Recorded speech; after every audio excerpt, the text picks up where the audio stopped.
Conference. It's on November the 9th in Perth. And I'm sure you would agree, if you've had an opportunity to listen to those awesome women, it's going to be a great event. And I have the pleasure of now introducing the founder of the Deborah Conference, Marie Cutler-Naroba. Marie, welcome. Thank you. Lovely to be here. Oh, look, I love today or this year's topic. I love all of the topics, but this one in particular, the call to innovate.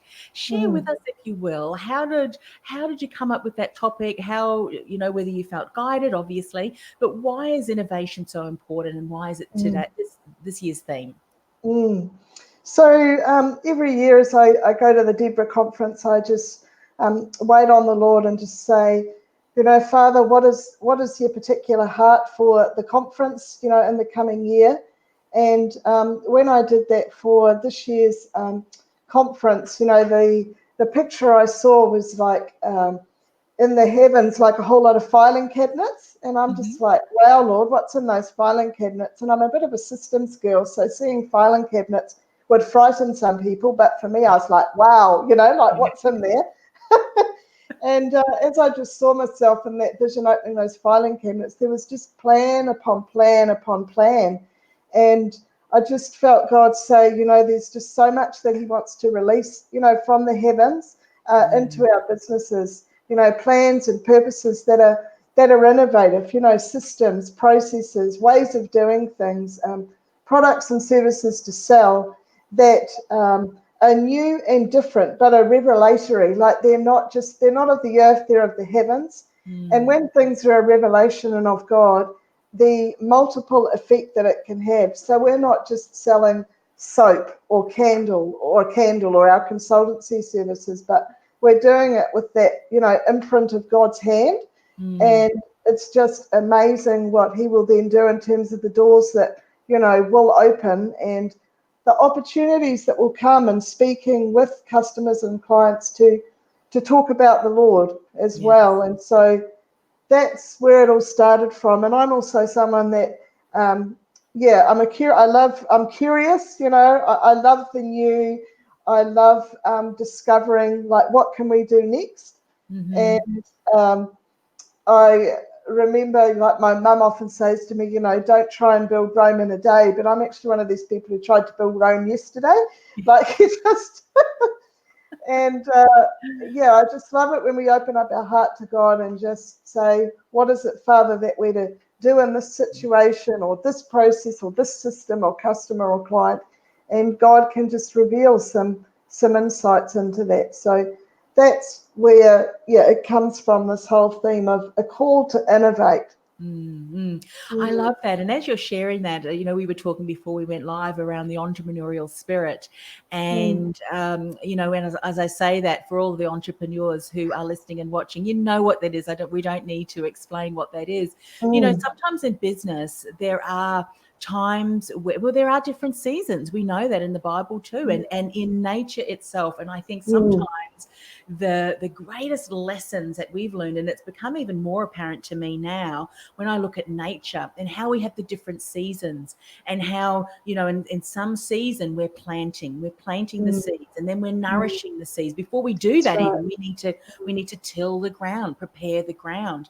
And I think sometimes in business, we don't look at that, at what nature does so well. And why not? Because nature has been created by a God who knows all things, who created the universe. So who better than to tap into than our creator? But sometimes in business, and I love the way that you explained it's different. Maybe it is a process. Maybe it is revisiting something that you might have launched, but the Lord said, hey, that is in your destiny, but not yet. So sometimes as business we think, well, that didn't really work, I might leave that. But for some of us, innovation may be, what you were doing a number of years ago, bring that in now, because I'm paving the way.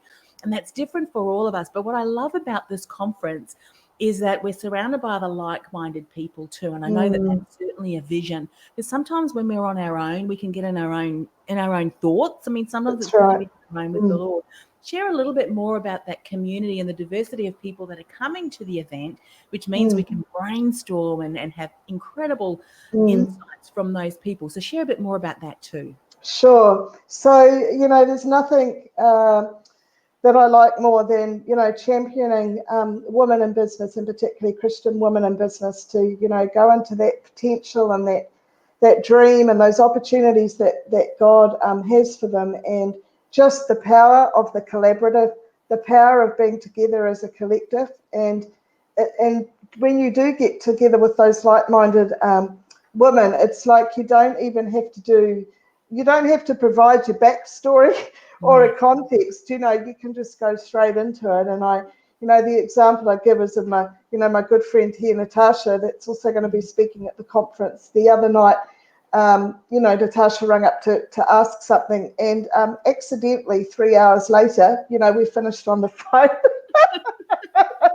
And like that whole 3 hours was just about different aspects of business and things, projects she was exploring. And then I talked about something that I was working on, and it just absolutely flowed. And, both our husbands teased us over it. And we were like, is that really 3 hours? Because it felt like, 3 minutes. And so in bringing women together, that's what we can do to champion and support one another with our different skills and talents. And I have a particular heart also for Indigenous people.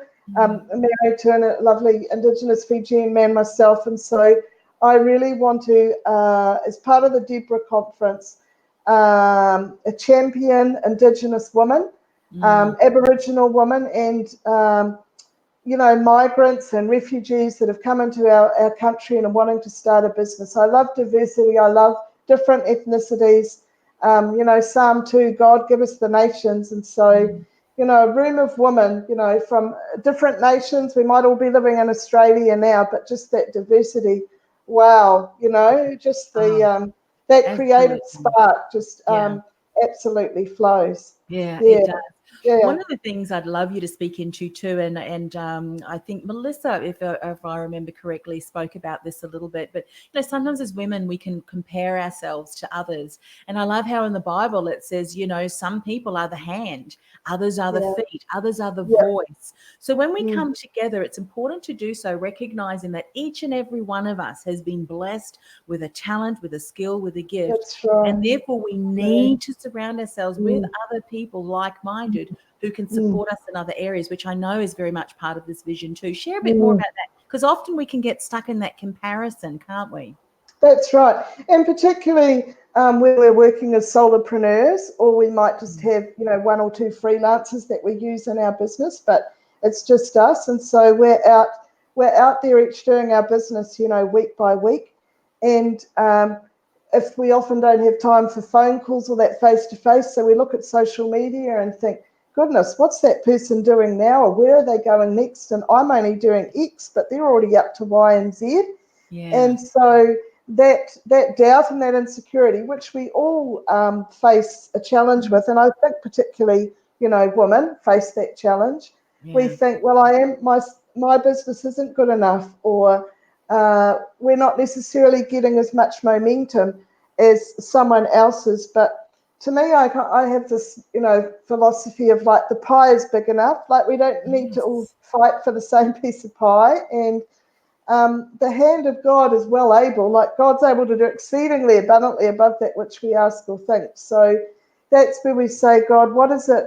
What's the race you'd have me to run? What lane would you have me to be in? But I want to partner up with, my sister entrepreneurs next to me, because it's together. It's that power. It's that team thing. But if we're going to be a team, then we've got to take away the comparisons and the competitiveness. And I think in particular, social media has bred a bit of that even more so, because we get opportunity to see more.